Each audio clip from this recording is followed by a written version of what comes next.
আজকে মূলত আমরা একটু বেশি 3 থেকে 4টে পার্ট পড়বো। হ্যাঁ, এক হচ্ছে ফার্স্ট ওসানের স্যালিনিটি। এটা আমার আগে পিএসসির ব্যাচে হয়েছিল, আমি আবারও রিপিট করছি এটা। হ্যাঁ, ওসান টেম্পারেচার দুটো। থার্ড টিএস ডায়াগ্রাম, যেটা পিএসসির ব্যাচে হয়নি। হ্যাঁ, এটা একটা এক্সট্রা হবে। তাহলে মেন মেন যেগুলো হচ্ছে ওসান টেম্পারেচার, দেন ওসান স্যালিনিটি। হ্যাঁ, দুটো তোমার মেন মেন ক্লাস হচ্ছে। আর থার্ড হচ্ছে টিএস ডায়াগ্রাম, তিনটে। এবার তোমাদের সিলেবাসে ডেনসিটি যেটা, হ্যাঁ, ডেনসিটি কিন্তু ডিরেক্টলি বলা নেই, কিন্তু তোমার যেহেতু টেম্পারেচার স্যালিনিটি পড়ছো, ডেনসিটি অল্প করে পড়তে হবে। হ্যাঁ, ডেনসিটি একদম জাস্ট সিলেবাসে যেহেতু ওইভাবে নেই, কিন্তু যেহেতু টেম্পারেচার পড়ছো বা স্যালিনিটি পড়ছো, অল্প করে লাগবে। হ্যাঁ, ওই জন্য ডেনসিটিটা কীভাবে পড়তে হবে আমি অল্প করে জাস্ট একটা জিস্ট আকারে বলে যাবো। হ্যাঁ, তাহলে আজকে মেন 4টে পার্ট পড়ছো। আর আরেকটু বলে নিই, 4টে পার্ট হয়ে গেলে আমাদের দেখবে ওশানোগ্রাফির পার্টটা প্রায় শেষ। শুধুমাত্র তোমার ওশান কারেন্ট যেটা সেটা থাকছে, ওটা আমি এর মধ্যে এক্সট্রা একটা যে কোনো ক্লাসে অনলাইনে, হ্যাঁ, ওটা আমি বুঝিয়ে দেবো। তারপর শুধুমাত্র ওশানোগ্রাফির উপর একটা পরীক্ষা নেবো। হ্যাঁ, মাথায় রেখো, নর্মাল যেগুলো ওএমআর দিচ্ছ ওএমআর থাকছে, এটা হয়ে গেলে আমি শুধুমাত্র ওশানোগ্রাফি একটা পরীক্ষা নেবো। হ্যাঁ, তাহলে আজকের ক্লাস আর একটা ছোট্ট ক্লাস হলে আমার এটা কমপ্লিট হয়ে যাবে। দেখো আমি একে একে ফার্স্ট যাই, যেটা ওশান স্যালিনিটি। এবার স্যালিনিটির ক্ষেত্রে একটু তোমাকে ডিটেলস জানতে হবে। হ্যাঁ, এইগুলো যদি ডিটেলস না জানো তাহলে এখান থেকে কনসেপচুয়াল কোশ্চেনগুলো পারবে না। আর এখান থেকে যে যে কোশ্চেন হবে সব বলেও দিচ্ছি। ফার্স্ট দেখো, আমরা যেটা পড়বো সেটা হচ্ছে ওশান ওয়াটার স্যালিনিটি। হ্যাঁ, বা সমুদ্র জলের লবণতা। এই লবণতা জিনিসটা কি, বা লবণতাটা সমুদ্র জলে কেন হয়, কোন কোন কন্ট্রোলিং ফ্যাক্টরগুলো দায়ী, প্রত্যেকটা জিনিস আমরা ডিটেলসে জানবো। হ্যাঁ, কনসেপচুয়ালি আগে ক্লিয়ার করবে, তারপর তোমরা এমসিকিউ বা এগুলো দেখবে। আগে থেকে যেন এমসিকিউ বা এর পিছনে দৌড়াবে না, তাহলে কিন্তু কোনো জিনিসই পারবে না। প্রত্যেকটা পার্টের কনসেপ্টগুলো ধরে ধরে পড়বে আগে। হ্যাঁ, তবেই তোমার হবে। দেখো ফার্স্ট এখানে একটা ডেফিনেশন দেওয়া আছে, যেটা 1902 সালে আমাদের আন্তর্জাতিক যে কমিশন, তারা দেখো যে অভিমতটা দিয়েছিল, লবণতা বলতে 1 কিলোগ্রাম সমুদ্র জলে যত গ্রাম দ্রবীভূত কঠিন উপাদান পাচ্ছ, তাকে কি বলছি আমরা, ওশান ওয়াটার স্যালিনিটি। তাহলে একদম সোজা ভাষায় 1 কিলোগ্রাম বা লিটার ধরতে পারো, এইটুকু জলের মধ্যে যত গ্রাম কঠিন উপাদান, এখানে কঠিন মিন্স তোমার মেইনলি সল্টটাকে বুঝিয়েছে। হ্যাঁ, লবণটা পাচ্ছ, সেটাকে কি বলছে আমরা, স্যালিনিটি। দেখো ইংলিশে বলাই আছে, দেখো ওটা sea water salinity is expressed as a ratio of salt. তাহলে এটা কার রেশিও বলতে পারি, সল্টের। এটা কিসে, গ্রামে থাকে। হ্যাঁ, 2 লিটার অফ ওয়াটার। তাহলে 1 লিটার জলে কত গ্রাম লবণ থাকছে, সেটাকেই কি বলছি আমরা, স্যালিনিটি। তাহলে এখান থেকে এটা কিন্তু মাথায় রেখে, কীভাবে ক্যালকুলেট হয় এগুলো জিজ্ঞাসা করতে পারে। আর তার সাথে এই জায়গাটায় একটা জিনিস জেনে গেলে, তাহলে যখন আমরা রেশিওটা বের করি কিসে বের করছি, ইন গ্রামে। কিন্তু লবণতার যে ইউনিটটা, সেটা আমরা যখন প্রকাশ করব সেটা হচ্ছে এই যে পার থাউজেন্ড, পার্সেন্টেজ না। হ্যাঁ, কেউ যেন আবার ভুল ভেবো না, এই যে এরকম মানে পার্সেন্টেজ, এটা পার থাউজেন্ডে ক্যালকুলেট করা হয়। পার থাউজেন্ড মানে হাজারে কতটুকু থাকছে সেইটা। এখান থেকে দেখো একটা ডেটা দেওয়া আছে, গড় লবণতা। আমাদের যে সমুদ্রগুলো পাবো, এই প্রত্যেকটা সমুদ্রের যদি গড় একটা অ্যাভারেজ লবণ ক্যালকুলেট করো, সেটা হচ্ছে 35/1000 কিন্তু। হ্যাঁ, তোমাকে পরীক্ষা হয়তো এই কোশ্চেনটাই দিল, কনফিউজ করার জন্য একটা পার্সেন্টেজ দেবে, কিন্তু পার্সেন্টেজ না, পার থাউজেন্ডে হয়। আর তার সাথে আরেকটা ইনফরমেশান দিয়ে রাখি, ওই যখন আমি পিএসসির ব্যাচে পরীক্ষা নিয়েছিলাম, আমি একটা কোশ্চেন দিয়েছিলাম, মনে করে দেখো, অনেকে ভুল করেছিলে। লবণতার ইউনিট আমি থাউজেন্ড না বলে এই যে পিপিটি দিয়েছিলাম। হ্যাঁ, পিপিটি। যারা ক্লাসটা শুনছো একটু নোট ডাউন করে নিও, বা আমি পরে আমি দেখিয়েও দিচ্ছি। পিপিটি মানে পার্টস পার থাউজেন্ড। মানে তুমি হয়তো কোশ্চেনগুলো জানো কিন্তু ভুল করে আসবে। তাহলে আবারও বলছি, সেটা হচ্ছে পিপিটি। তাহলে এটাকে আমরা থাউজেন্ডে প্রকাশ করছি। যদি তোমাকে থাউজেন্ড অপশানটা না থেকে, আমি দেখবে এরকম দিয়েছিলাম পিপিটি, পিপিএম, এরকম 4টে অপশান দিয়েছিলাম। হ্যাঁ, অনেকে ভাবতেই পারো যে কোশ্চেনটা কী হতে পারে। এটা হচ্ছে purse per T for thousand. হ্যাঁ, তাহলে আমরা আরেকটা নতুন জিনিস জানলাম, এর ইউনিট হচ্ছে থাউজেন্ড, আর থাউজেন্ড না দিলে সেটা হচ্ছে পিপিটি। তাহলে এই দুটো জিনিসকে মাথায় রাখবে। হ্যাঁ, আর অ্যাভারেজ যে তোমার স্যালিনিটি সেটা কত, 35। আর প্রত্যেকটা ডিটেলস আমরা পরে গিয়ে জানছি। হ্যাঁ, কোন সমুদ্রে কত বা কোথায় বেশি কম সেগুলো জানবো। এবার দেখো আমাদের লবণতার উৎসগুলো। সমুদ্রের যে জলগুলো লবণাক্ত হয় আমরা সবাই জানি, কিন্তু লবণাক্ত হয় কেন, দেখো এই যে এই পয়েন্টগুলো আমাকে মাথায় রাখতে হবে। হ্যাঁ, এবার তুমি নোটস আকারে পড়বে না, বারবারই বলছি। হ্যাঁ, জাস্ট কোন কোন জিনিসগুলো, যে কোনো লাইন থেকে কোশ্চেন আসতে পারে। বিশেষ করে প্রথম দেখো সমুদ্রের আগ্নেয়গিরির অগ্নুৎপাত, যে সমস্ত ভলকানিক ইরাপশনগুলো সামুদ্রিক বেডে হচ্ছে, এখান থেকে প্রচুর পরিমাণে দেখবে যে ভস্ম, পাইরোক্লাস্টিক উপাদান, হ্যাঁ। আর তার সাথে এই জায়গাটা একটু বলে নিই, যখন ভলকানো পড়াবো তখন পড়াবো তোমাকে। পাইরোক্লাস্ট মানে ভলকানিক ইরাপশনের সময় যে পদার্থগুলো বেরিয়ে আসছে তাদেরকে একত্রে কিন্তু পাইরোক্লাস্ট বলা হয়, হ্যাঁ। যখন ভলকানো পড়বো তখন এটা জানবো। আর তার সাথে দেখো এর সাথে পর্যাপ্ত পরিমাণে ক্লোরিন, এই যে সালফার, আয়োডিন এগুলো আসছে। তাহলে আয়োডিন তো লবণ, তাহলে এইগুলো যখন তোমার বেরিয়ে আসছে তখন মাথায় রেখো আমাদের সমুদ্র জলের যে লবণতা সেটা নর্মালি বাড়ছে। সেকেন্ড, স্থলভাগ থেকে যে লবণগুলো আসে, প্রত্যেকটা নদী দেখবে ম্যাক্সিমাম নদী যখন সমুদ্রে এসে মিশছে, ধরো একটা কোনো একটা নদী প্রবাহিত হয়ে হয়ে তোমার সমুদ্রে এসে মিশলো, তাহলে স্থলভাগ থেকে দেখবে বিশেষ করে তোমার, আবার এই জায়গাটায় অনেকে এবার ভুল ভাবো, নদীর জলকে আমরা মিষ্টির জল বলি বা স্বাদু জল বলি, সমুদ্রের জল লবণাক্ত। কিন্তু এই যে মাঠে যে ফার্টিলাইজারগুলো দিচ্ছ, এই ফার্টিলাইজারে যে জলগুলো নদীতে গিয়ে মিশছে, এই জলগুলো ড্রেন হয়ে কোথায় আসছে? সমুদ্রে আসছে। তাহলে এরাও কিন্তু লবণটা বয়ে নিয়ে আসছে, এটা হতে পারে। এ বায়ুর জন্য হতে পারে। আর একটা ইন্টারেস্টিং দেখো, সামুদ্রিক জীব। আগের ক্লাসে তোমরা যখন সামুদ্রিক অবক্ষেপ পড়ছিলে তখন দেখবে এই যে বিভিন্ন চুন জাতীয় বা ক্যালসিয়াম জাতীয় যে পদার্থগুলো, বিশেষ করে প্রাণীর দেহাবশেষ, হাড় যেগুলো মিশছে এর সাথে লবণ থাকে, হ্যাঁ। যার জন্য সমুদ্র জলের লবণটা কি হচ্ছে? বাড়ছে। আর একটা উপকূলের ক্ষয়, হ্যাঁ। তাহলে এখান থেকে মেইনলি কি কি? অগ্নুৎপাত, ল্যান্ডের লবণগুলো, বায়ুপ্রবাহ আর সামুদ্রিক জীব। এটাকে জাস্ট একবার দেখে রেখো। এইবার এই ছকটা ভীষণ গুরুত্বপূর্ণ, এই ছকটা ভীষণ গুরুত্বপূর্ণ। আমাদের সমুদ্রে যে লবণগুলো পাই সেটা কত? 35/1000। 35/1000 যেটা পাচ্ছ, এইটাকে যদি আমরা 100% ধরি, হ্যাঁ, মানে ধরো যে লবণটা পাচ্ছে সেটা 100, তাহলে 100-এর মধ্যে এই যে দুটো ডেটা দেওয়া আছে, গুলিয়ে ফেলবে না, হ্যাঁ। সমুদ্র জলে তোমার জলের মধ্যে লবণ কতটুকু আছে সেটা হচ্ছে এই যে 35/1000। কিন্তু যে লবণগুলো পাচ্ছি এটাকে আমি 100-এ ক্যালকুলেট করছি। তাহলে 100-এ ক্যালকুলেট করলে দেখো সোডিয়াম ক্লোরাইড, এটা কিন্তু পরপর মাথায় রাখতে হবে, হ্যাঁ। সব থেকে বেশি লবণ পাওয়া যায় সোডিয়াম ক্লোরাইড, যেটা পার্সেন্টেজে 77.8। আর তাহলে এই 27টা কোনটা? এই যে 35/1000 যেটা পাচ্ছ তার মধ্যে 27। আর এটাকে যদি তুমি 100-এ ক্যালকুলেট করো কত? 77। ম্যাগনেসিয়াম ক্লোরাইড যেটা বা MgCl2, এটার পরিমাণ কত? 10.9। ম্যাগনেসিয়াম সালফেট কত? 4.7। এইভাবে দেখো ক্যালসিয়াম সালফেট 3.6। অন্তত চারটে তোমাকে পরপর মুখস্থ রাখতেই হবে। তুমি কোনোভাবে আশা করতে পারো না, তোমাকে জিজ্ঞাসা করবে না এই যে সব থেকে বেশি লবণ কোনটা পাওয়া যায়, সোডিয়াম ক্লোরাইড, এই কোশ্চেন তোমাকে জিজ্ঞাসা করবে না। যেটা দেবে এই যে র্যান্ডমলি ডেটাগুলো সাজিয়ে দেবে, এবার তোমাকে ম্যাচ করতে বলবে সাইড থেকে, হ্যাঁ, কোনটা কার সাথে। তা যদি তুমি এই ডেটাগুলো মুখস্থ না রাখো তাহলে কিন্তু হবে না, হ্যাঁ। তা সোডিয়াম ক্লোরাইড 77, ম্যাগনেসিয়াম ক্লোরাইড সেটা হচ্ছে 10.9। অনেকের সমস্যা হয় কি, পয়েন্টে মুখস্থ করতে পারো না, তখন রাউন্ডে করো, এটাকে 78, এটাকে 11, এটাকে 5, হ্যাঁ, এটা 4, এভাবে মাথায় রেখো। এইভাবে দেখো পরপর তোমার লবণগুলো দেওয়া আছে, হ্যাঁ। ক্যালসিয়াম কার্বনেট বা ম্যাগনেসিয়াম ব্রোমাইড, এইভাবে টোটালটা কত পাচ্ছি আমি, সেটা হচ্ছে 100-এর মধ্যে ক্যালকুলেট করছি, কিন্তু অ্যাকচুয়ালি সেটা কত? 35/1000। তাহলে এই স্লাইড থেকে একটা কোশ্চেন কিন্তু থাকতে পারে, কিন্তু আমার যেটা বলা সেটা হচ্ছে এই যে এই ছকটা থেকে, হ্যাঁ। এই ছকটা থেকে আসতে পারে কার পরিমাণ বেশি, যে অ্যাসেন্ডিংয়ে সাজাও, ডিসেন্ডিংয়ে সাজাও, প্রচুর কোশ্চেন এখান থেকে হতে পারে, হ্যাঁ। ওই নেক্সট যে শনিবারটায় পরীক্ষা আছে আমি বলেই রাখছি, এখান থেকে একটা কোশ্চেন তোমাদেরকে দেবো আমি, হ্যাঁ। কিন্তু কোশ্চেনটা যেটা দেবো নর্মালি না, হ্যাঁ, এরকম ঘুরিয়ে পেঁচিয়ে কোশ্চেনটা করবো। স্যার বোর্ড চলে গেছে। হ্যাঁ, আরেকবার বলো। বলছি বোর্ড চলে গেছে, বোর্ড স্ক্রিন দেখা যাচ্ছে না, নাকি আমারই প্রবলেম হচ্ছে কি জানি। না, আশা করি অন্যদের সমস্যা হচ্ছে না, তুমি না, একবার বোর্ড দেখা যাচ্ছিল না। দেখা যাচ্ছে না বোর্ড, এখন দেখা যাচ্ছে একটু। এই দেখতে পাচ্ছ এটা? হ্যাঁ, এখন দেখা যাচ্ছে। ও, তাহলে হয়তো নেটওয়ার্কের সমস্যার স্যার, জন্য, আমি হ্যাঁ। আমি এখনো দেখতে পাচ্ছি না, আমি কি কেটে আবার আসবো? একবার জয়েন হও, অসুবিধা নেই, আমার রেকর্ড ক্লাস থাকে, অসুবিধা হবে না, কোনো জায়গায় যদি মিস চলে যায় সেটা পেয়ে যাবে, হ্যাঁ।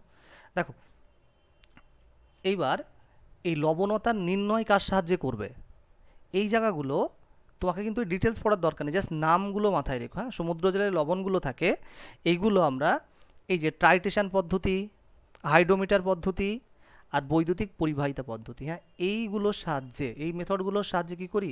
লবণতাটা নির্ণয় করি। এবার তোমার কাছে বা তোমাদের কাছে আমার সাজেশান, দেখো তুমি কিন্তু এতটা কনসেপচুয়ালি ক্লিয়ারের জন্য পড়ছো, পরীক্ষার আগে কিন্তু তোমার রিভিশনের সময় দেখতে পারবে না।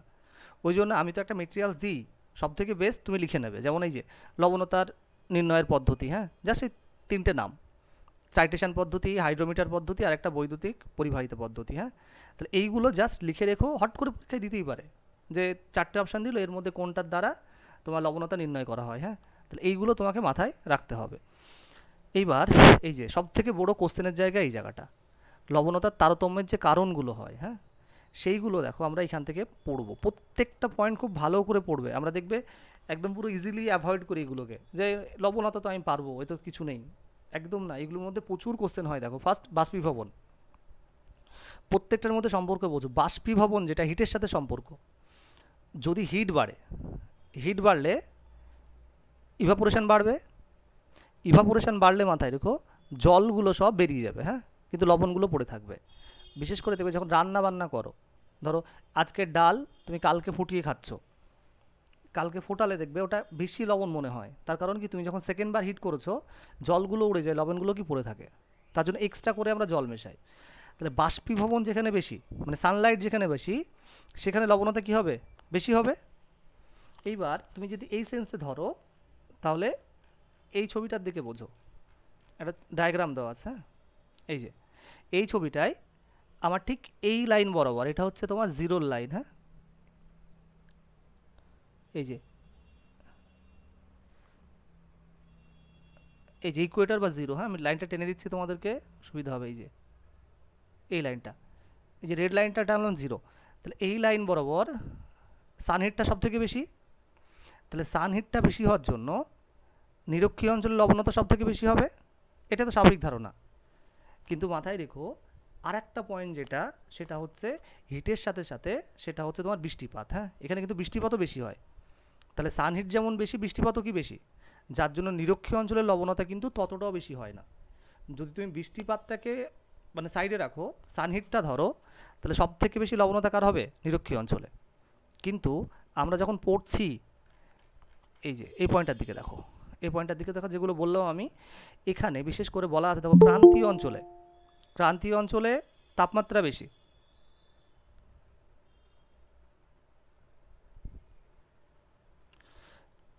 কিন্তু আবার দেখো বৃষ্টিপাত কি কম, যার জন্য লবণতা কি হয়, বেশি হয়। কার থেকে, নিরক্ষীয় অঞ্চলের থেকে বেশি হয়।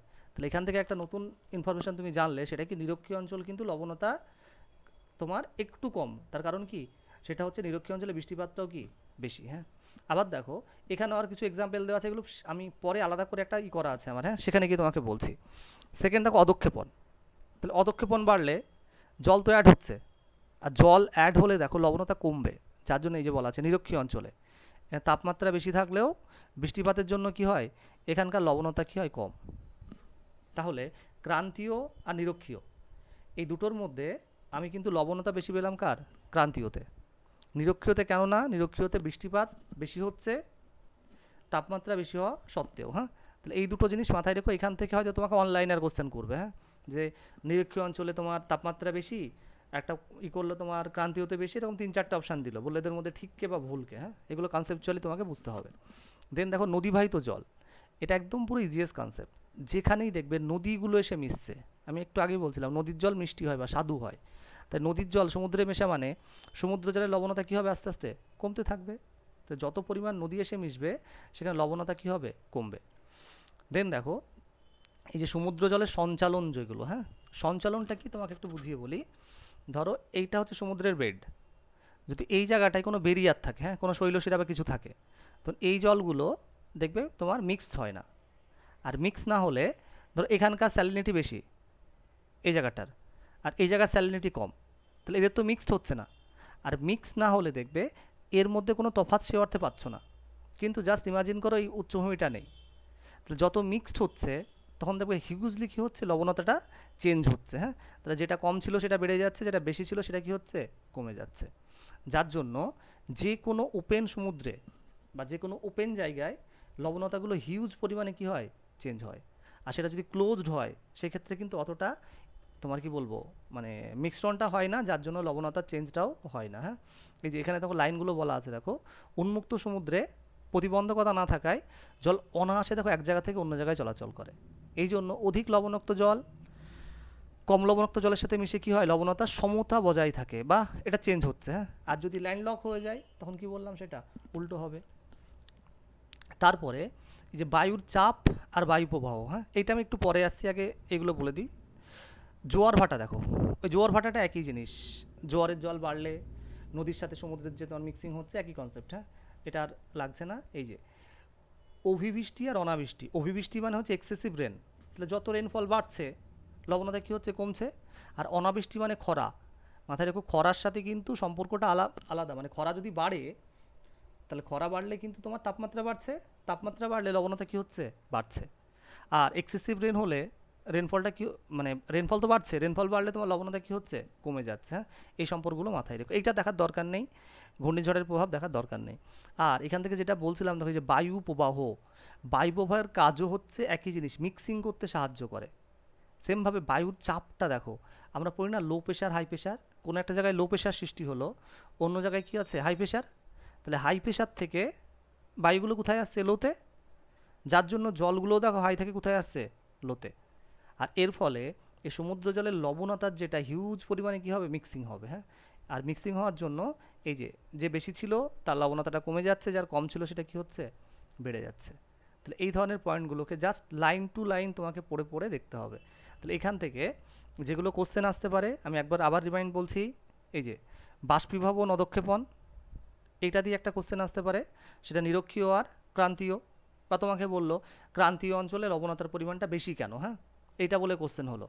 তার অপশান দিল ক্রান্তীয় অঞ্চলে তোমার তাপমাত্রা বেশি, একটা দিল ক্রান্তীয় অঞ্চলে বৃষ্টিপাত বেশি, বৃষ্টিপাত কম, বা একটা অপশান দিল ক্রান্তীয় অঞ্চলে তাপমাত্রা বেশি কিন্তু বৃষ্টিপাত কম। তাহলে কোনটা হচ্ছে, লাস্টের অপশানটা হচ্ছে, হ্যাঁ। এইভাবে কোশ্চেনগুলো হয়। তাহলে এইগুলোকে অনলাইনের হিসাবে একবার পড়ে রাখবে, হ্যাঁ। এইবার এখান থেকে সব থেকে বেশি কোশ্চেনের চান্স এই পার্টটা, একটা দুটো কোশ্চেন আশা করি এখান থেকে পেতে পারো। Distribution of salinity of ocean water, হ্যাঁ। এই ওশান ওয়াটার স্যালিনিটিটাকে আমরা দেখো ভার্টিক্যালি তিনটে লেয়ারে ভাগ করছি, যে উচ্চ, মধ্য আর নিম্ন। এই জায়গাটায় হ্যালোক্লাইন বলে একটা লেয়ার হয়, হ্যাঁ, হ্যালোক্লাইন।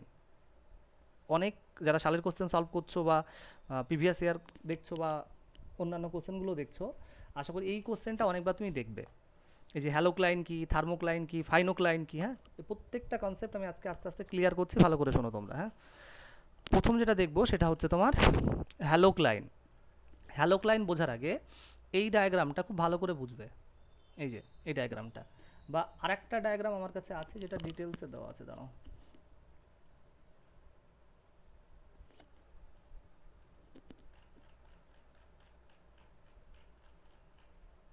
সরি এটা ওর মধ্যেই আছে, হ্যাঁ। এই যে এই ছবিটার দিকে দেখো, এই যে স্যালিনিটি, হ্যাঁ, এইটা হচ্ছে সমুদ্রের সারফেস, একদম উপরে যেটা পাচ্ছ এটা সারফেস। এইবার এইটা হচ্ছে নিচের দিকে ডেপথ, হ্যাঁ, যত নিচের দিকে যাচ্ছ ডেপথটা কি হচ্ছে, বাড়ছে। ঠিক এই লাইনটা এটা হচ্ছে 200, 0 থেকে 200, হ্যাঁ, এগুলো কিন্তু সব মিটারে।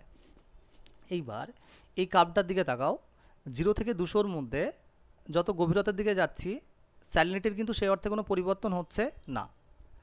এরপর 200-র পরে দেখো স্যালিনিটির পরিমাণটা কি হিউজ পরিমাণে এই চেঞ্জ হচ্ছে এখানে। আবার দেখো এই জায়গাটায় অতটা পরিবর্তন হচ্ছে না, কিন্তু এখানে কি হচ্ছে, পরিবর্তন হচ্ছে।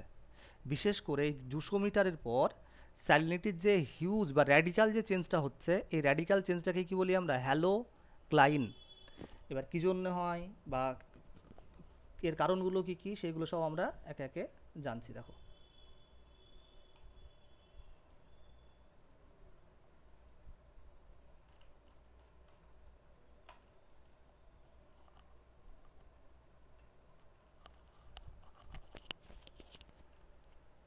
এই যে যে জোনটায় ছিলাম, তিনটে জোনে ভাগ করছি, একটা হচ্ছে তোমার উচ্চ স্তর, সরি, যেটা কত 0 থেকে 200 মিটার, মধ্যস্তর দেখো 200 থেকে কত 1000 মিটার, আর লাস্টেরটা যেটা একদম নিচে 1000 থেকে, সরি একটু মাউসটা একটু ডিস্টার্ব করছে, আর লাস্টেরটা 1000 থেকে একদম পুরো লাস্ট পর্যন্ত, হ্যাঁ, 1000 থেকে কত লাস্ট। এইবার এখানে কি রেডিক্যাল পরিবর্তনটা হচ্ছে ভালো করে দেখো, 0 থেকে 200-র মধ্যে লবণতা প্রায় সেম থাকছে, কত, 33। তুমি যখন 0 থেকে 200-র মধ্যে আসছো, লবণতা এক্স্যাক্টলি যা ছিল তাই, হ্যাঁ, সে অর্থে কোনো পরিবর্তন হচ্ছে না। কিন্তু যখন তুমি 200 থেকে 1000-এ যাচ্ছ, 200 থেকে 1000 মিটার গভীরতায় দেখো লবণতা সব থেকে বেশি পরিবর্তন হচ্ছে। এই যে হাড়ের হ্রাসটা কি সব থেকে বেশি, মানে হঠাৎ করে লবণতা কি হলো, কমে গেল। এই যে খাড়া ঢালটা, এই খাড়া ঢালটাকে কি বলছি আমরা, হ্যালোক্লাইন লেয়ার। হ্যাঁ, তাহলে তোমাকে কোশ্চেনটা যদি একদম ইজি কোশ্চেন করে, একটা কোশ্চেন বলবে হ্যালোক্লাইন লেয়ার কার সাথে জড়িত, সেটা হচ্ছে লবণতার পরিবর্তন। আর লবণতার পরিবর্তন কোনটা, এইটা অনেকে গুলিয়ে ফেলো, এটা কিন্তু নিম্ন অক্ষাংশে, মাথায় রেখো। নিম্ন অক্ষাংশ মানে এটা যখন জিরোতে আছো বা নিরক্ষীয় অঞ্চলের কাছাকাছি আছো তখন এটা, এটা যখন উচ্চ অক্ষাংশে যাবে চেঞ্জ হয়ে যাবে। হ্যাঁ, মেরুর দিকে গেলে চেঞ্জ হবে। তাহলে সোজা ভাষায় এক কথায় মাথায় রেখো, নিম্ন অক্ষাংশে 0 থেকে 200 কোনো পরিবর্তন হচ্ছে না। 200-র পথ দেখো, 200 থেকে 1000 মিটার, এই যে লালটা পাচ্ছ, এখানে হিউজ পরিমাণে লবণতা কি হচ্ছে, কমে আসছে। এই যে কমে আসছে, এই কমে আসাটাকে কি বলবো আমরা, সেটা হচ্ছে হ্যালোক্লাইন লেয়ার। হ্যালোক্লাইন হ্যালাইন থেকে আসছে। হ্যাঁ, হ্যালাইন মানে লবণতা। আচ্ছা, এই লাইনটা পড়ো, এখান থেকে কিন্তু তোমার ক্লিয়ার হবে ইংলিশটা। বলতে থাকো হ্যালোক্লাইন জোন, দেখো, is which there are rapid vertical changes in salinity, যেখানে ভার্টিক্যালি কী পাচ্ছি, স্যালিনিটি একটা চেঞ্জেস পাচ্ছি ইন লো ল্যাটিটিউড। এই যে এর মধ্যে কিন্তু কোশ্চেনটা আছে, halocline usually represent decreasing in salinity. Low মানে কিন্তু নিরক্ষীয় অঞ্চল বা ক্রান্তীয়তে, এটা কোথায় কার সাথে সাথে, ইনক্রিজিং ডেপথ। তাহলে গভীরতা বাড়ার সঙ্গে সঙ্গে লবণতা কি হচ্ছে, কমছে। কিন্তু দেখো পরের পার্টটা, in high latitude it may represent opposite. যদি এটা উচ্চ অক্ষাংশে মেরুর দিকে দেখো তাহলে কী হবে, উল্টোটা হবে। আমরা খুব ঠান্ডা মাথায় দেখবে পরের লাইনটাকে ছেড়ে যায়। আমরা কোনটুকু পড়ি, এই যে নিম্ন অক্ষাংশে 200 মিটারের পরে গভীরতা বাড়লে লবণতা কমে, তুমি জাস্ট এইটুকু মাথায় রেখেছো, পরেরটা পড়ছো না। কিন্তু কোশ্চেনটাই জাস্ট নিম্নর জায়গায় উচ্চ অক্ষাংশ দিল, তাহলে কী হবে, পুরো উল্টে যাবে। হ্যাঁ, পুরো উল্টে যাবে। এই জন্য এইটাকে মাথায় রেখো, হ্যালোক্লাইন লেয়ারটা পরীক্ষায় কিন্তু আসার চান্স ভীষণভাবে বেশি। আবার তারপর দেখো, এই যে 100 মিটারের নিচে, সরি 1000 মিটারের নিচে, আবার দেখো এই হাঁসের হারটা কী হচ্ছে, আস্তে আস্তে কমে যাচ্ছে। তাহলে এইটাকেই কি বলছি আমরা, ভার্টিক্যাল চেঞ্জেস। কী কী পেলাম, একটা উচ্চ, একটা মধ্য, আর একটা হচ্ছে তোমার নিম্ন। হ্যাঁ, উচ্চ, মধ্য আর নিম্ন। তাহলে আর এই যে তোমার চেঞ্জেসটা পাচ্ছি, এই যে চেঞ্জেসটা পাচ্ছি, এটাকেই কি বলছি আমরা, সেটা হচ্ছে তোমার হ্যালোক্লাইন লেয়ার। তাহলে হ্যালোক্লাইন নিয়ে কোনো সমস্যা নেই আশা করি। কারো যদি কোনো সমস্যা থাকে আমাকে একটু বলে নাও হ্যালোক্লাইন। হ্যাঁ, কারণ হ্যালোক্লাইনটা ভীষণভাবে গুরুত্বপূর্ণ। হ্যাঁ, আর এখান থেকে কোশ্চেন হওয়ার মতো একটা পোর্শন। হ্যাঁ, এখান থেকে কোশ্চেন পেতে পারো।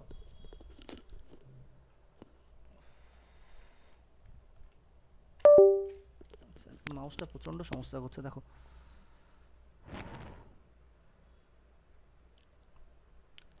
হ্যালোক্লাইনটা হয়ে গেলে আমরা অক্ষাংশ দিক দিয়ে দেখবো। হ্যাঁ, এই যে অক্ষাংশের বন্টন, যেটা অক্ষাংশর ক্ষেত্রে তুমি যখন পড়ছো তখন এই লাইনগুলো পড়তে গেলে তুমি ফেড আপ হয়ে যাবে। এই যে যদি এই পার্টগুলো পড়ো তুমি টোটালি ফেড আপ হবে। হ্যাঁ, আর এখান থেকে কিন্তু যে কোনো লাইন থেকে কোশ্চেন আসতে পারে। আমি তোমাকে একদম ইজিয়েস্ট করে দিচ্ছি, জাস্ট ক্লাস শেষে এই ম্যাপটাকে 2-4 বার করে খুব ভালো করে দেখবে এই ম্যাপটাকে। হ্যাঁ, যে এই ম্যাপটা যত ক্লিয়ার হবে ধারণা, তার দেখবে একবারই হয়ে যাচ্ছে। একদম ঠান্ডা মাথায় এই যে রেড লাইনটা টেনেছি, এটা হচ্ছে আমার নিরক্ষীয় অঞ্চল। হ্যাঁ, সব কিছু ভুলে গিয়ে একবার ঠান্ডা মাথায় দেখো। আর একটা লাইন আমি এখানে টেনে দিচ্ছি, এই যে এই লাইনটা,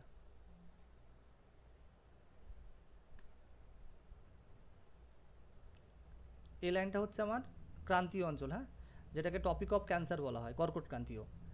আর নিচের ঠিক এই লাইনটা, এই লাইনটা হচ্ছে তোমার মকর ক্রান্তীয়। হ্যাঁ, মকর ক্রান্তীয়। তাহলে আমি এইটা 0 ধরতে পারি, এইটাকে তুমি 23.5 বা ধরো ওই 30-এর কাছাকাছি ধরো। আর একদম উপরে যেটা পাচ্ছ সেটা হচ্ছে মেরুর দিকটা পাচ্ছি আমরা। হ্যাঁ, মেরুর দিকটা।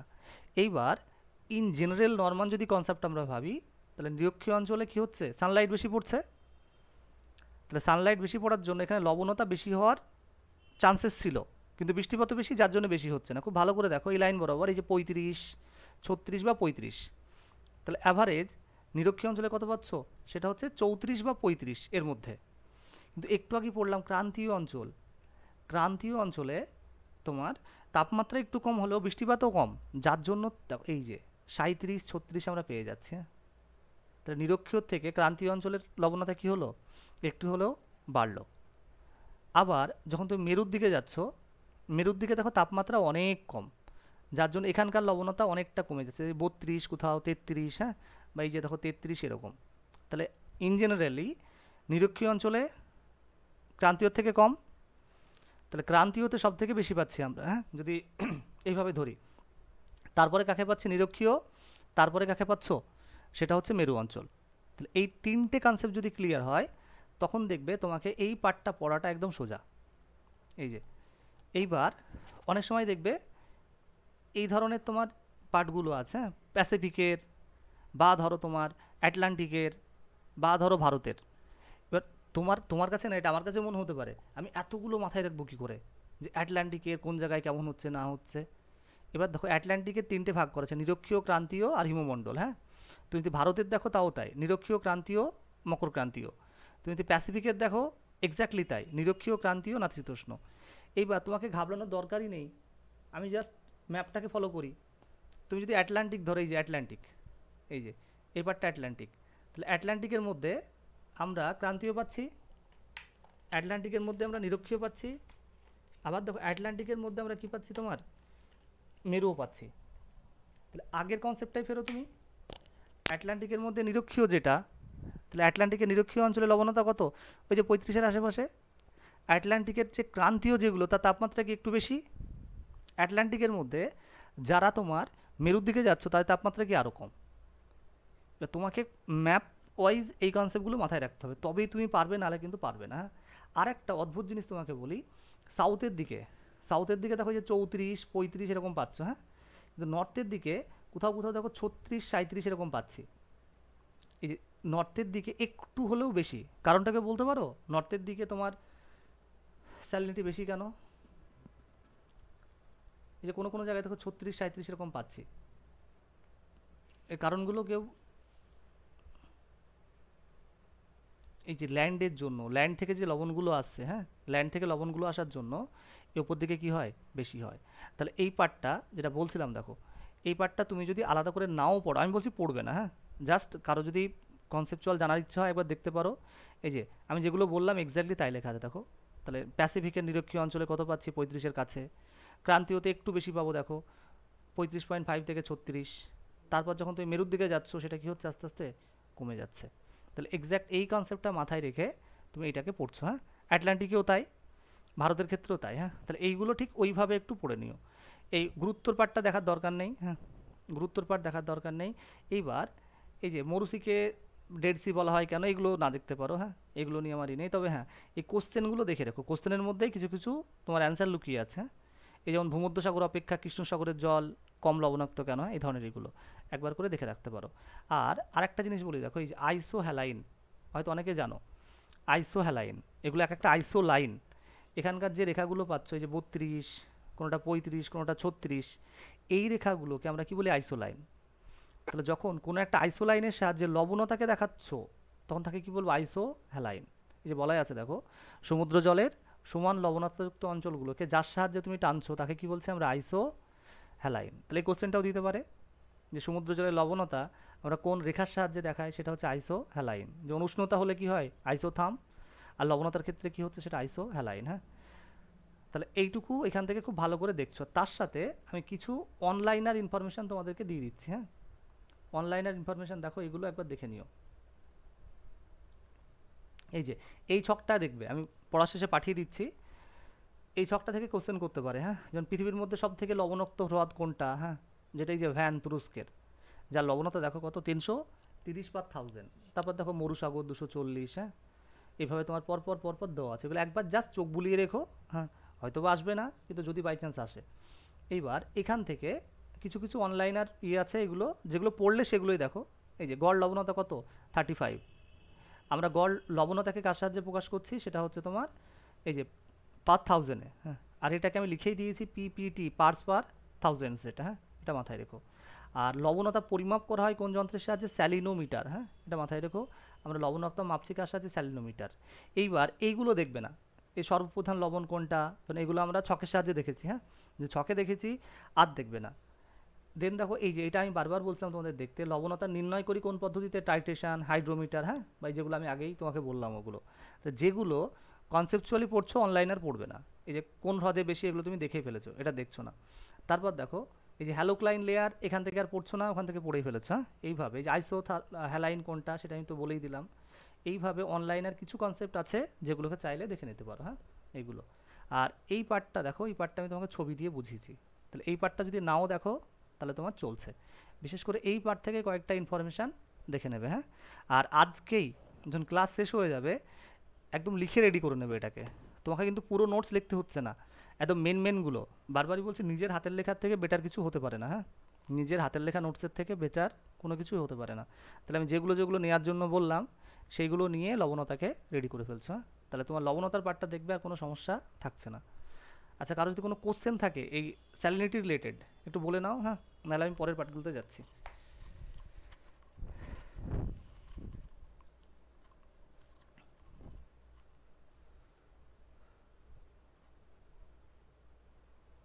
আচ্ছা দেখো, এবার সেকেন্ড যে পার্টটায় যাবো সেটা হচ্ছে টেম্পারেচারে, হ্যাঁ। একদম সেমভাবে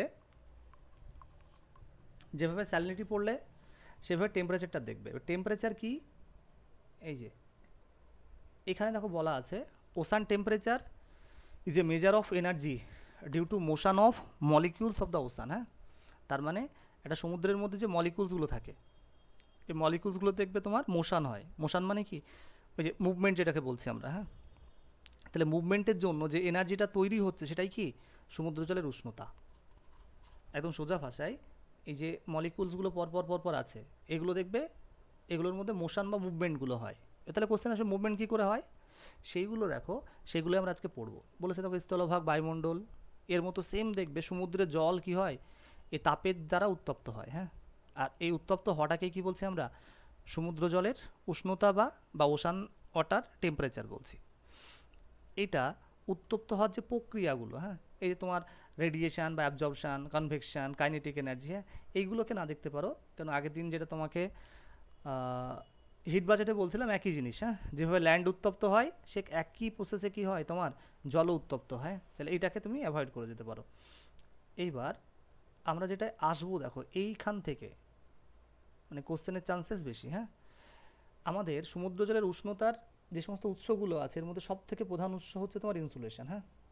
ইনসুলেশন মানে কোনটা, যেটা সানলাইট হিটটা আসছে ডিরেক্টলি।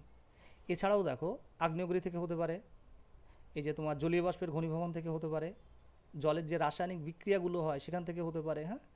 বা এই যে পারমাণবিক পরীক্ষা নিরীক্ষাগুলো হয়, দেখবে টেস্টিং যেগুলো করি আমরা, ধরো কোনো একটা পারমাণবিক তোমার এনার্জি বা একটা তোমার নিউক্লিয়ার, হ্যাঁ, সেগুলোকে তুমি পরীক্ষা নিরীক্ষা করছো, সেখান থেকে আসতে পারে। আর সমুদ্র স্রোত, জোয়ার ভাটা এখান থেকে আসতে পারে, হ্যাঁ।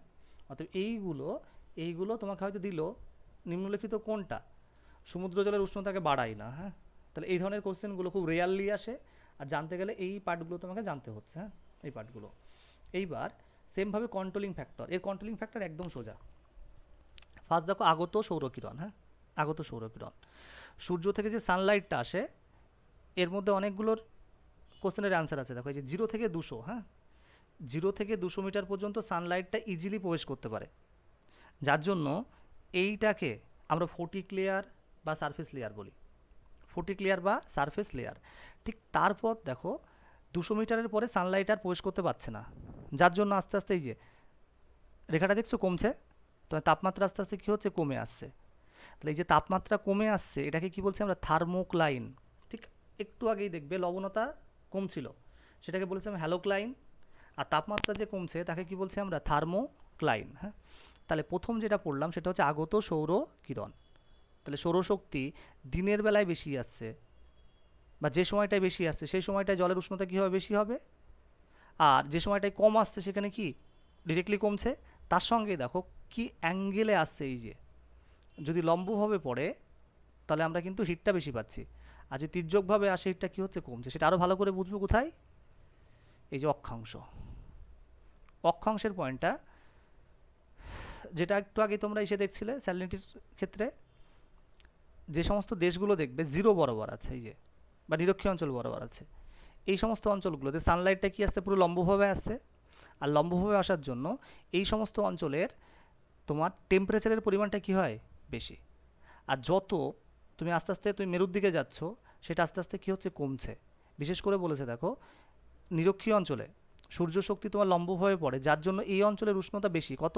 এ গড়ে 26 থেকে 27-এর কাছাকাছি থাকে। হ্যাঁ, ওই যে সারফেস টেম্পারেচার যেটা বলি, সেটা কত, 26 থেকে 27। আর মেরুর দিকে দেখো তির্যকভাবে পড়ছে, যার জন্য কত হয়ে যাচ্ছে, -3.5। তাহলে এটার ক্ষেত্রে একদম ডিরেক্ট সম্পর্ক, কোনো প্যাচাল নেই এতে। নিরক্ষীয় অঞ্চলে তাপমাত্রা বেশি, মেরু অঞ্চলে কি হচ্ছে, সেটা কমছে। হ্যাঁ, দুটো মাথায় রেখো। ঘনত্বর পার্টটা আমি আজকে ঘনত্ব আলাদা করে পড়ছি, হ্যাঁ, এই জন্য এখান থেকে বলছি না, ঘনত্বটা আমরা আলাদা করে পড়ছি। জলের গভীরতা, একটু আগে তোমাদেরকে বললাম, যত গভীরতা বাড়ছে দেখো, যে ডিপ লেয়ার, সমুদ্রে ঠিক নিচের লেয়ারটা দেখবে, এই লেয়ারটা পুরো একদম ঘুটঘুটে অন্ধকার। হ্যাঁ, যেখানে তুমি কোনো ধরনের কোনো সানলাইট পাবে না, ইভেন এখানে কোনো ধরনের উদ্ভিদ প্রাণী কিছুই পাবে না। তাহলে সেটা কোনটা, একদম নিচের লেয়ারটা। তার কারণ এখানে সানলাইট কোনোভাবে প্রবেশ করে না। তোমরা এই রিলেটেড একটা কোশ্চেন হতে পারে, এই যে কোরাল রিফগুলো পাই, হ্যাঁ, বা প্রবাল প্রাচীর যেগুলো পাও বা কোরালগুলো পাও, সেগুলো কিন্তু সব 200 মিটারের মধ্যে। তুমি পৃথিবীর যে কোনো সমুদ্রে দেখো, সেগুলো কার মধ্যে আছে, 200 মিটারের মধ্যে, কারণ সানলাইট আসছে। আর ওই যে ফাইটোপ্লাঙ্কটন, জুপ্লাঙ্কটন যেগুলো পাও, এগুলোও কিন্তু 200 মিটারের মধ্যে, কেননা সানলাইট ছাড়া ফটোসিনথেসিস হবেই না। তাই নিচের লেয়ারে কিছু পাচ্ছ না। হ্যাঁ, সেমভাবে দেখো, সেটা হচ্ছে সমুদ্র স্রোত, পরের পয়েন্টটা। আচ্ছা, সমুদ্র স্রোতটা আমরা জানি উষ্ণ স্রোত, শীতল স্রোত। যদি উষ্ণ স্রোত শীতলের সাথে মেশে, তাহলে শীতলটা কী হবে, উষ্ণ, বা উষ্ণটা তোমার সরি, শীতলটা উষ্ণর সাথে মিশলো, তাহলে এটাও কি হবে, চেঞ্জ হবে। তাহলে একদম এগুলো দিয়ে কোশ্চেন দেবে না। যেটা আসতে পারে সেটা হচ্ছে কিন্তু এই দুটো, একটা হচ্ছে মগ্ন চড়া বা মগ্ন শৈলশিরা, আর একটা হিমশৈল। হ্যাঁ, হিমশৈল। আমি তোমাকে আগে হিমশৈলটা বোঝাই। হিমশৈলের কনসেপ্টটা মাথায় রেখো।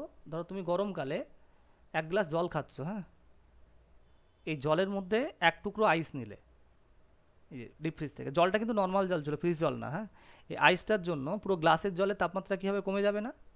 তুমি জাস্ট ভাবো, তোমার গ্লাস মানে সমুদ্র, আর এইটা মানে কি, এইটা হচ্ছে তোমার একটা হিমশৈল।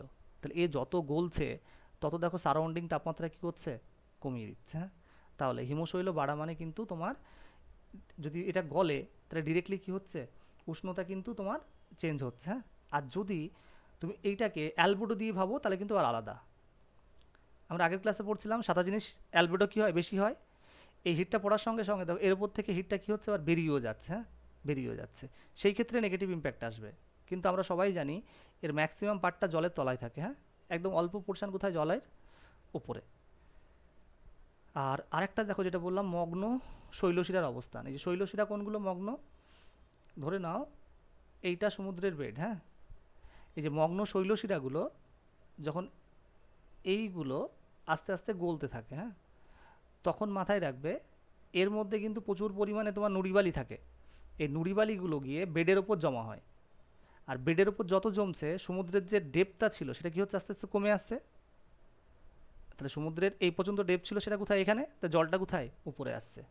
তাহলে এইটা গলার অর্থ হচ্ছে, এই যে সমুদ্রের ডেপথ কমছে, আর ডেপথ কমা মানে দেখো সানলাইটটা কি ইজিলি এই জায়গাটায় আসছে। তাহলে এগুলো যত গলবে বা যত জমবে, তত পরিমাণ তোমার সানলাইটটা আসতে পারছে, তাপমাত্রা কি হচ্ছে, বাড়ছে। তাহলে এখান থেকে আমরা এইগুলো এক লাইনে পড়ছি, বাইপ্রবাহটা না দেখলেও চলবে। হ্যাঁ, আর এখান থেকে সেরকম দেখার কিছু নেই। আচ্ছা, একটা জিনিস এই জায়গাটা দেখে রেখো, যে উত্তর গোলার্ধে স্থলভাগের আধিক্যের জন্য দেখো তোমার এই জায়গাটা কি হয়, খুব তাড়াতাড়ি উত্তপ্ত হয়ে যায়। হ্যাঁ, ফলে দক্ষিণের চেয়ে উত্তর গোলার্ধে জলভাগের উষ্ণতা কি হয়, বেশি হয়, যেহেতু নর্থের ল্যান্ডের পরিমাণটা বেশি। এখানে কি ওয়ার্ল্ডের ম্যাপটা দাঁড়াও, এই যে এর ক্ষেত্রে দেখো, আগে আগে একটু আগে বলছিলাম উত্তর দিকে ল্যান্ডের পরিমাণটা কি বেশি। আর ল্যান্ডের পরিমাণ বেশি হওয়ার জন্য দেখবে ল্যান্ডের মধ্যে বিভিন্ন তোমার ওই যে তোমার এই তেজস্ক্রিয় পদার্থ যেগুলো, সেগুলো বেশি থাকে। হ্যাঁ, বা ল্যান্ডের পার্টিকেলসগুলো বা তোমার মলিকুলসগুলো বেশি হয়, যার জন্য ল্যান্ড মাস খুব তাড়াতাড়ি কী হয়, উত্তপ্ত হয়। হ্যাঁ, যার জন্য এই উপরের দিকের যে জলের তাপমাত্রা, সেটা কি পাচ্ছ, বেশি পাচ্ছ কার তুলনায়, নিচের দিকের তুলনায়। হ্যাঁ, তাহলে এইটাকে একবার তোমরা মাথায় রেখো। হ্যাঁ, তাহলে এইগুলো তোমার পর পর পর পর কন্ট্রোলিং ফ্যাক্টরগুলো যাচ্ছে। এই গুরুত্বর পার্টগুলো দেখবে না। হ্যাঁ, এই পার্টগুলো একদম মানে একটা লাইনও দেখবে না। যেটা দেখবে এই যে ভার্টিক্যাল ডিস্ট্রিবিউশন। হ্যাঁ, কোশ্চেন আসার চান্সেস এই জায়গাগুলো থেকে ভীষণ বেশি। তাহলে ভার্টিক্যালের ক্ষেত্রে আবার দেখো, এই যে আমি 3টে লেয়ারে ভাগ করছি, একটা উচ্চ, মধ্য আর একটা কি নিম্ন। এর ক্ষেত্রেও এক্স্যাক্টলি সেম তাই। এই যে এই পর্যন্ত লেয়ার যেটা 200, তাহলে 200 মিটার পর্যন্ত সমুদ্র জলের তাপমাত্রা প্রায় সেম থাকছে, হ্যাঁ, সারফেস টেম্পারেচার যেটা সেটাই থাকছে। কার কাছাকাছি? এই যে তোমার 20 থেকে 25, বা এটাকে তোমার নিরক্ষীয় অঞ্চলে 27 বলতে পারো, হ্যাঁ, সারফেস। কিন্তু 200 মিটারের পরে যেই হাজারে আসছো র্যাপিডলি দেখো এই জায়গা থেকে তাপমাত্রা কি হচ্ছে, কমতে কমতে কমতে কমতে এই জায়গায় এলো। তাহলে 200-র পর থেকে 1000 মিটার পর্যন্ত তাপমাত্রা র্যাপিডলি কি হচ্ছে, কমছে। এই কমার হারটাকেই বা কমাটাকেই কি বলবো, থার্মোক্লাইন লেয়ার। তাহলে সেম জিনিসে লবণতার ক্ষেত্রে কি পড়লাম আমরা, হ্যালোক্লাইন। তাপমাত্রার ক্ষেত্রে কি পড়ছে আমরা, সেটা হচ্ছে থার্মোক্লাইন। আর বারবার বলছি এই শব্দটা অনেকে ঠান্ডা মাথায় অ্যাভয়েড করে যাও। নিম্ন অক্ষাংশ, এটা কিন্তু মাথায় রেখো। উচ্চ অক্ষাংশে উল্টোটা, আমি এখানে বোঝাই তোমাদেরকে ভালো হবে, বুঝতে সুবিধা হবে। তাহলে নিম্ন অক্ষাংশ মানে ক্রান্তীয় বা নিরক্ষীয়, এর উপরের তাপমাত্রা বেশি, নিচের তাপমাত্রা কম। তুমি ভাবো তো মেরু অঞ্চলে অনেক সময় দেখবে, অনেক ভিডিও দেখো না, মেরু অঞ্চলে এই সমুদ্রের ঠিক উপরের পোর্শনটা পুরো বরফ হয়ে জমে আছে, আর নিচে এই জায়গায় একটা মাছ ঘোরাঘুরি করছে, হ্যাঁ, এখানে একটা মাছ ঘোরাঘুরি করছে, বা এখানে একটা কোনো প্রাণী চলাফেরা করছে, হ্যাঁ, এরকমভাবে। তার মানে কি এখানে জল আছে? তাহলে আমার সোজা ভাষায়, উপরটা যদি বরফ হয় তাহলে উপরের তাপমাত্রা কি কম, নিচের তাপমাত্রা কি বেশি। এটা কি আমাদের এখানে কোনোদিন দেখেছো কোনো একটা পুকুর ওপরটা জমে গেছে নিচে জল? এটা তো না। তাহলে নিম্ন অক্ষাংশে উল্টোটা, নিম্ন অক্ষাংশে কি উপরটার তাপমাত্রা বেশি, নিচে কম। উচ্চ অক্ষাংশে যখন যাচ্ছ মানে মেরু অঞ্চলে পুরো উল্টোটা, মেরু অঞ্চলে উপরেরটাই তাপমাত্রা কম, নিচে কি বেশি। আমরা থার্মোক্লাইন পড়ে যাচ্ছি কিন্তু ঘুরিয়ে দিল কোশ্চেনটা। থার্মোক্লাইন নিম্ন অক্ষাংশ না বলে তোমার মাথায় কি ঢুকে আছে, থার্মোক্লাইন মানে গভীরতা বাড়ার সঙ্গে সঙ্গে তাপমাত্রা কমছে, এটা নিম্ন অক্ষাংশে। এবার তোমাকে বললো উচ্চ অক্ষাংশে এই থার্মোক্লাইনের প্রকৃতি কেমন হয়। আমি তোমাকে কয়েকটা কোশ্চেন বলেই দিচ্ছি, আমি নেক্সট পরীক্ষায় রাখবো এই ধরনের কোশ্চেনগুলো, হ্যাঁ, যখন তোমরা ওএমআরের পরীক্ষাটা দেবে আমি এগুলো রাখবো। এই নিম্নর জায়গায় আমি উচ্চ করবো, আমি বলেই দিচ্ছি আগে থেকে, হ্যাঁ, ওদের মাথায় রেখো। তবুও দেখবো অনেকে ভুল করছো। তাহলে এইগুলো খুব ঠান্ডা মাথায় পড়ে তোমাকে লিখতে হবে। আর তারপর দেখো হাজারের পর থেকে আর সেই অর্থে কিন্তু তাপমাত্রায় চেঞ্জেস হচ্ছে না, হচ্ছে কিন্তু একদম স্লাইট হচ্ছে, হ্যাঁ, এটাকে কি বলছি আমরা, নিম্ন স্তর। তাহলে এই জায়গাটা এই থার্মোক্লাইন হ্যালোক্লাইন খুব ভালো করে তোমরা দেখে নিচ্ছ, হ্যাঁ। আর অনুভূমিকের ক্ষেত্রে এক্স্যাক্টলি আগেরটা যে ম্যাপ দিয়ে বোঝালাম, ওই ম্যাপটা দিয়ে দেখে রেখো, হ্যাঁ, ম্যাপটা দিয়ে দেখে রেখো, আর অন্য কিছু লাগবে না। তাহলে এই পার্টটা হয়ে যাচ্ছে, হ্যাঁ। আর এই জায়গাগুলো যারা পড়বে এগুলো কিন্তু 800 না, আমার বাই মিস্টেক এটা 80 ডিগ্রি, হ্যাঁ, এগুলো ডিগ্রিগুলো বাই মিস্টেক কি হয়ে গেছে, হ্যাঁ। আর এইটা পিএসসি যখন আমি পড়াই তখন ওদেরকে আমি প্রত্যেকটা পার্ট এখান থেকে ধরে ধরে লিখিয়েছিলাম, হ্যাঁ। ওই লেখানো পার্টটা আমি নেক্সট ক্লাসে ওদের থেকে নিয়ে তোমাদেরকে দিয়ে দেবো। তাহলে ওটা যদি দেখো একবার তাহলে হয়ে যাবে, হ্যাঁ। এই যে তাহলে এই ছবিটাকে একবার ভালো করে দেখে নিও। আর এগুলোকে দেখছো সেমভাবে, এই যে কোথায় বেশি কোথায় কম এগুলো না দেখতে পারো, এখান থেকে দুটো জিনিস ভালো করে দেখবে, একটা ফোটিক আর একটা অ্যাফোটিক, হ্যাঁ। এই যে ফোটিক জোন আর অ্যাফোটিক জোন ভীষণ গুরুত্বপূর্ণ। ফোটিক কোনটা, এই ছবির দিকে দেখো, 0 থেকে 200, এই ফোটিক মানেই কিন্তু আলো, হ্যাঁ। ওই আমরা ফটোসিনথেসিস পড়ি। তাহলে 0 থেকে 200 পর্যন্ত লাইটটা প্রবেশ করতে পারে, এই লাইটটা প্রবেশ করতে পারে বলে এই জোনটাকে কি বলছি আমরা, ফোটিক জোন। এই যে 200 মিটার গভীরতা পর্যন্ত সৌরশক্তির প্রায় 90% আসে, মাথায় রেখো, অ্যারাউন্ড কত, 90, যার জন্য এটাকে কি বলবো আমরা, ফোটিক। এই যে এটা কিন্তু 16 ডিগ্রি থেকে 27, হ্যাঁ, মাথায় রেখো 16 ডিগ্রি থেকে 27। তাহলে এখানকার উষ্ণতা অ্যারাউন্ড কত হয়, 16 থেকে 27, একে কি বলছি, ফোটিক। আর ফোটিক জোনে সামুদ্রিক জীব, তোমার সামুদ্রিক কোরাল যেগুলো হয়, হ্যাঁ, বা বিভিন্ন প্লাংটনগুলো এগুলো সব জন্মায়। আর অ্যাফোটিক কোনটা, কোনো শব্দের আগে এ লাগালে নেগেটিভ হয়ে যায়, হ্যাঁ। ফোটিক মানে আলোক অঞ্চল, তাহলে এটা কি আলোক নেই। 200 মিটারের নিচে দেখো প্রায় 80% সানলাইট প্রবেশ করতে পারে না। তাহলে 200 থেকে এই যখন নিচের দিকে যাচ্ছ এই জায়গাটায় আর সে অর্থে সানলাইট আসছে না। তাহলে এখানে যে সানলাইটটা আসছে না এই জোনটাকে কি বলছি আমরা, অ্যাফোটিক জোন। তাহলে এখান থেকে জিজ্ঞাসা করতে পারে ফোটিক জোনের ডেপথ কত, সেটা কত, 200। আর এই ফোটিক জোনের জন্যই মাথায় রেখো মহীসোপানের ইকোনমিক ভ্যালু এতটা বেশি, বলে না মহীসোপানকে সামুদ্রিক রত্নভাণ্ডার বলা হয়, প্রত্যেকটার কারণ হচ্ছে এটা, এখানে সানলাইট প্রবেশ করতে পারছে, আর তার নিচে সানলাইট প্রবেশ করতে পারছে না বলে এটাকে কি বলছি আমরা, অ্যাফোটিক, হ্যাঁ। তাহলে 200-র নিচে এই পুরো পার্টটাকে কি বলছি, অ্যাফোটিক। তাহলে মহীসোপান পাটটা কার মধ্যে পড়ছে, সেটা ফটিকের মধ্যে পড়ছে। মহীসোপানের ডেপথ কত, 200। আর মহীঢাল থেকে সেই গভীর সমুদ্রের সমভূমি বা গভীর সমুদ্র খাত এগুলো কার মধ্যে পড়ছে, অ্যাফোটিকের মধ্যে পড়ছে, হ্যাঁ। তাহলে ফটিক, অ্যাফোটিক, এই যে থার্মোক্লাইন, হ্যালোক্লাইন, হ্যাঁ, এই প্রত্যেকটা পার্ট আমি পাটে পাটে বলে দিলাম। তাহলে এইগুলো খুব ভালো করে দেখবে। আর তার সাথে এখানেও কয়েকটা অনলাইনার আমি ইনফরমেশান তোমাদের জন্য রেখেছি। সবগুলো না, কিছু কিছু। যেমন দেখো এই যে সমুদ্র জলের গড় উষ্ণতা সেটা 17 অ্যারাউন্ড, হ্যাঁ, এটাকে 17 ডিগ্রি সেলসিয়াস ধরতে পারো। এটা কিন্তু গড়, কিন্তু পৃষ্ঠের গড় উষ্ণতা এটা কিন্তু 27, হ্যাঁ, দুটোকে ভুলিয়ে ফেলো না। পৃষ্ঠ মানে কোনটা, ধরো এই সমুদ্র, এই সারফেস যেটা একদম উপরের, এর তাপমাত্রা কত, সেটা হচ্ছে 27। এইবার আমরা দেখবে অনেকে পরীক্ষার সময় গিয়ে একটু কনফিউজড হয়ে যায়, হ্যাঁ, তোমার গড় কোনটা কোনটা পৃষ্ঠ। এটা মনে রাখার সব থেকে ইজিয়েস্ট উপায়, তোমরা সবাই জানো ট্রপিক্যাল সাইক্লোন ফরমেশনের জন্য 27 ডিগ্রি তাপমাত্রা দরকার, হ্যাঁ, মানে 27 ডিগ্রি হলে সেখানে ট্রপিক্যাল সাইক্লোন হতে পারে। আর তোমার মনে হচ্ছে সমুদ্র জলের গড় তাপমাত্রা 27, আর এবার গড় তাপমাত্রা 27 হলে প্রতিদিনই সাইক্লোন হবে, সে তো পসিবল না। তাহলে গড় তাপমাত্রা কত, সেটা 17, আর ঠিক এক্স্যাক্ট 10 বেশি, সেটা কত, 27। এটা পৃষ্ঠ, পৃষ্ঠ মানে কিন্তু জাস্ট উপরেরটা, একদম সারফেসটা, হ্যাঁ, ভিতরেরটা না। আর গড়টা কী নিয়ে হয়, টোটালটা নিয়ে হয়, হ্যাঁ। তাহলে এইটাকে একবার দেখে নেবে। আর তারপর দেখো গড় উষ্ণতার প্রসর, মানে হাইয়েস্ট আর লোয়েস্ট, হ্যাঁ, এর মধ্যে যে রেঞ্জটা থাকে কত, সেটা হচ্ছে 1.2। এইটাও কিন্তু একটা খুব ভালো কোশ্চেন, জানো তো। তোমাকে বলতে পারে ল্যান্ডের উষ্ণতার প্রসার অনেক বেশি। যেমন ধরো তোমার এই সময় আমাদের এখানকার তাপমাত্রা ধরো তোমার 30-35, কিন্তু তুমি যদি একদম পুরো নর্থের দিকে যাও, কাশ্মীর ফাশ্মীর, ওদের তাপমাত্রা কি অনেক কম। তাহলে এই যে হাইয়েস্ট আর লোয়েস্টের মধ্যে আমরা হিউজ পরিমাণে কী পাচ্ছি, ল্যান্ডের মধ্যে গ্যাপ পাচ্ছি, কিন্তু জলের মধ্যে কিন্তু পাবে না।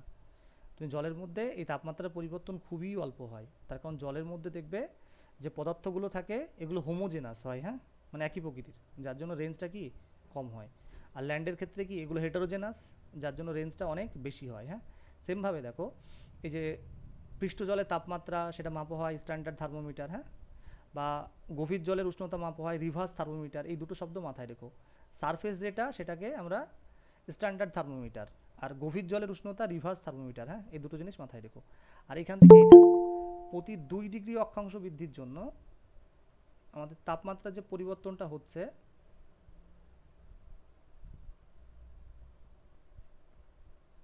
আচ্ছা, প্রতি 2 ডিগ্রি অক্ষাংশের জন্য দেখো আমাদের যে তাপমাত্রার পরিবর্তনটা হচ্ছে সেটা কত, 0.5 করে, হ্যাঁ। তাই 2 ডিগ্রি অক্ষাংশ বৃদ্ধি পেলে উষ্ণতা হ্রাস পায় কত করে, 0.5 করে, হ্যাঁ, এটা মাথায় রেখো। আর এখান থেকে এগুলো তো আমি আগে বলেই দিয়েছি। দেখো সমুদ্র জলের হিমাঙ্ক কত, -2, যদিও এটা ফিজিক্সের কোশ্চেন কিন্তু দিতে পারে। সমুদ্র জল কিন্তু 0 না, এটা কত, -2তে জমে, হ্যাঁ। তাহলে একটা কোশ্চেন হতে পারে, ধরো তোমার কোশ্চেনটা বললো সমুদ্রের জল কত ডিগ্রি তাপমাত্রায় জমছে, সেটা কিন্তু -2, 0তে না, হ্যাঁ। আর মেরু অঞ্চলের গড় উষ্ণতা সেটা হচ্ছে 0। তাহলে জাস্ট এইগুলো মাথায় রেখো, এইগুলো আর লাগবে না, এগুলো আমি ওই ইসের মধ্যে বলে দিলাম, এগুলো এখান থেকে লাগছে না। এই পার্টগুলো এখান থেকে দেখবে না, এখান থেকে দেখলে গুলিয়ে ফেলবে, তুমি আগেই পড়লে এগুলো, হ্যাঁ। দেখো এই দুটো হয়ে গেলে ডেনসিটি যেহেতু নেই, আমি জাস্ট ওপর ওপর বলে বেরিয়ে যাচ্ছে। এটা ওই তোমার মোদকের বইটা থেকেই তোমার ছবিটা নেওয়া, হ্যাঁ। মোদকের বইতে কিছু জিনিস খুব ভালো আছে দেখবে, হ্যাঁ। ডেনসিটি যেহেতু তোমাদের সিলেবাসে ডিরেক্টলি নেই, সেই জন্য আমি জাস্ট অল্প অল্প বলে বেরিয়ে যাচ্ছি। ফার্স্ট দেখো ডেনসিটিতে এই ঘনত্বের একক যেটা, সেটা হচ্ছে গ্রাম পার সেমি কিউ, হ্যাঁ, বা ঘন সেমি, গ্রাম পার ঘন সেমি, এটা মাথায় রেখো, হ্যাঁ। এইবার আমাদের ডেনসিটি কোথায় কতটুকু, সেইগুলো আমার এই জায়গাটায় আমি লিখে দিয়েছি। দেখো সমুদ্র জলের গড় ঘনত্ব সেটা হচ্ছে 1.02677, হ্যাঁ, এটা কিন্তু গড়। কিন্তু রেঞ্জটা দেখো, রেঞ্জ মানে নিম্ন আর উচ্চ, নিম্নটা কত হতে পারে, 1.022, এখান থেকে দেখো 1.030। তাহলে এটাকে আমরা রেঞ্জ বলি, রেঞ্জ মানে হচ্ছে হাইস্ট আর লোয়েস্ট।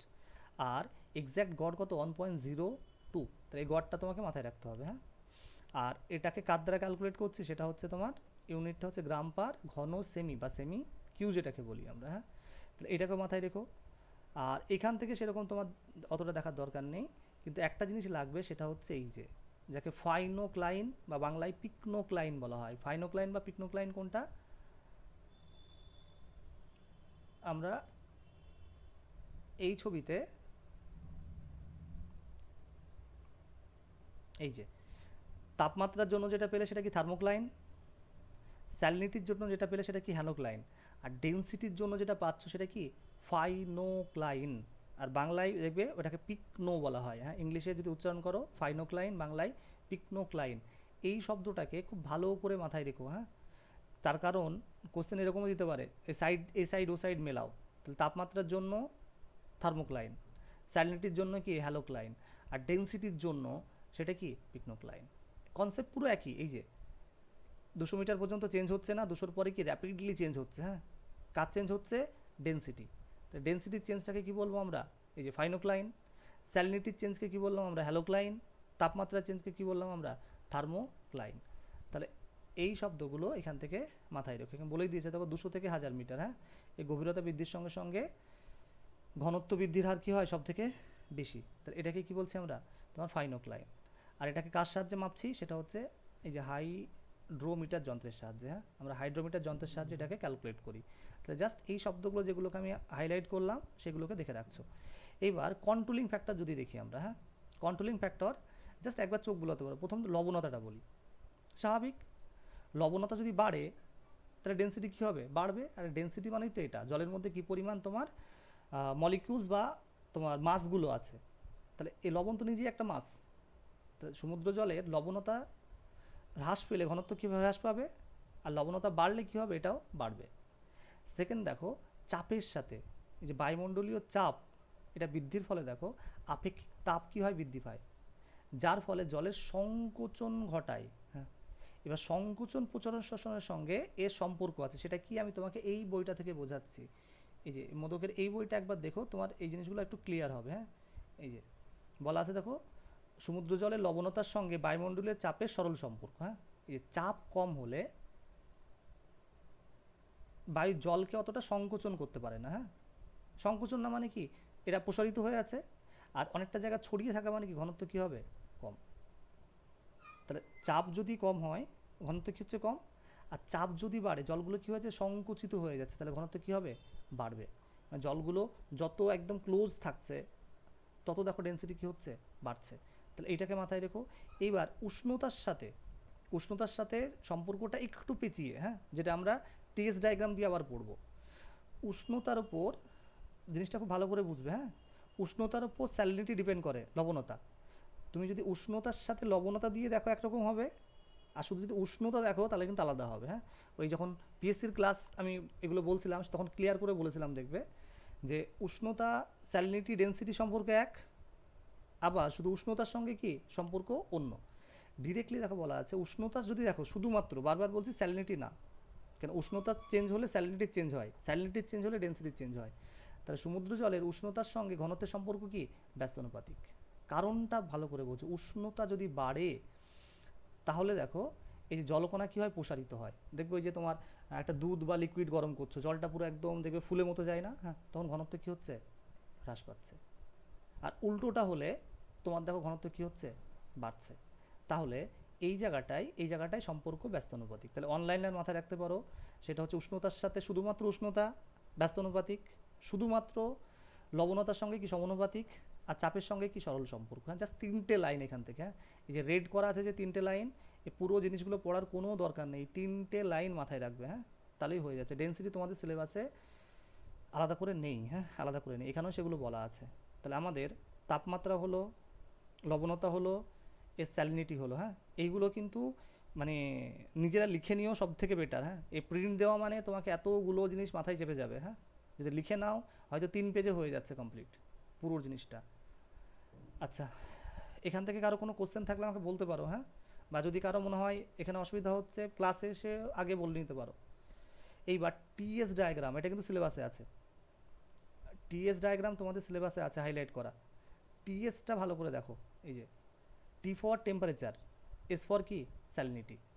তাহলে টিএস মানে টেম্পারেচার স্যালিনিটি ডায়াগ্রাম। হ্যাঁ এটা কে দিয়েছিল 1916 সালে, এই যে হ্যালেন্ড হ্যানসন। হ্যাঁ নামটা মাথায় রেখো, এটা কিন্তু পরীক্ষায় দিতে পারে। হ্যাঁ হ্যালেন্ড হ্যানসন এরা দিয়েছিল কোনটা, TS diagram, T for temperature, S for salinity. এইটাকে বুঝতে গেলে তোমাকে এই ডায়াগ্রামটা বুঝতে হবে। হ্যাঁ এই যে এই ডায়াগ্রামের দিকে তাকাও, এইটাকে এক্স অ্যাক্সিস বলছি, হ্যাঁ এটা ওয়াই। টিএস ডায়াগ্রাম কিন্তু একটা সিঙ্গেল কোনো ডায়াগ্রাম না, 3টে ডায়াগ্রাম নিয়ে টিএস। একটা হচ্ছে দেখো উষ্ণতার সঙ্গে গভীরতা, লবণতার সঙ্গে গভীরতা, আর লবণতার সঙ্গে উষ্ণতা। হ্যাঁ প্রথম টিএস ডায়াগ্রাম ক্যালকুলেট করতে গেলে আমাকে আলাদাভাবে ক্যালকুলেট করতে হয়, যে উষ্ণতা আর গভীরতার সম্পর্ক দেখব। তাহলে আমরা আগেই পড়লাম যত গভীরতা বাড়ছে উষ্ণতা কী হচ্ছে, কমছে। এর নেচারটা তুমি আগে দেখে নিলে। হ্যাঁ লবণতার সাথে গভীরতার সম্পর্ক তুমি দেখে নিলে, তারপর কোনটা দেখছো, উষ্ণতা আর তোমার লবণতা। হ্যাঁ, তার মানে প্রথম দুটোই দেখো গভীরতা থাকছে, এই যে গভীরতা থাকছে, তাহলে গভীরতার সাপেক্ষে একবার উষ্ণতা একবার লবণতা। আর থার্ড বার বা ফাইনালি গভীরতা বাদ দিয়ে লবণতার উষ্ণতা। মানে একদম সোজা ভাষায় তোমাকে কোশ্চেনটা এরকম দিতে পারে, সমুদ্রের কোনো একটা জায়গায় বা কোনো একটা পোর্শনে আমি লবণতা উষ্ণতা সম্পর্ক দেখব, এটা কোন ডায়াগ্রামের সাহায্যে দেখব? তাহলে অ্যান্সারটা কী হবে? TS diagram. হ্যাঁ, আর এটা কিভাবে হয়, বিশেষ খুব যদি টাফ করে তোমাকে জিজ্ঞাসা করতে পারে এর এক্সে কোন কি থাকে, মনে রাখার সব থেকে বড় উপায় দেখো, ওয়াইতে কিন্তু গভীরতা গভীরতা, হ্যাঁ, আর উষ্ণতা।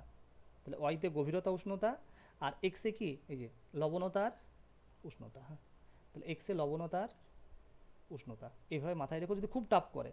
এটা একটা ডায়াগ্রাম না, তিনটে ডায়াগ্রাম মিলে হচ্ছে কি টিএস ডায়াগ্রাম। হ্যাঁ, তাহলে এখান থেকে এইটুকু জিনিস মাথায়, এই যে আমি যেগুলো বললাম সেগুলো লেখা আছে, স্কেলটা কি পরপর পরপর এখানে লেখা আছে। হ্যাঁ, আর এখান থেকে যেগুলো লাগছে সেটা হচ্ছে টিএস ডায়াগ্রাম কি সেটা দেখো, সমুদ্রের জলরাশির বিভিন্ন গভীরতায় কি হয়, উষ্ণতা লবণতা বিভিন্ন হয়। হ্যাঁ, এটাকে যে ডায়াগ্রামের সাহায্যে দেখাচ্ছ সেটাকে কি বলছি আমরা, টিএস ডায়াগ্রাম, বা যেটাকে টেম্পারেচার স্যালিনিটি ডায়াগ্রাম বলছে। হ্যাঁ, এখান থেকে এইটুকু দেখছো, সালটা বারবারই আমি হাইলাইট করছি, আর দিয়েছিল তোমার হ্যাল্যান্ড হ্যানসন।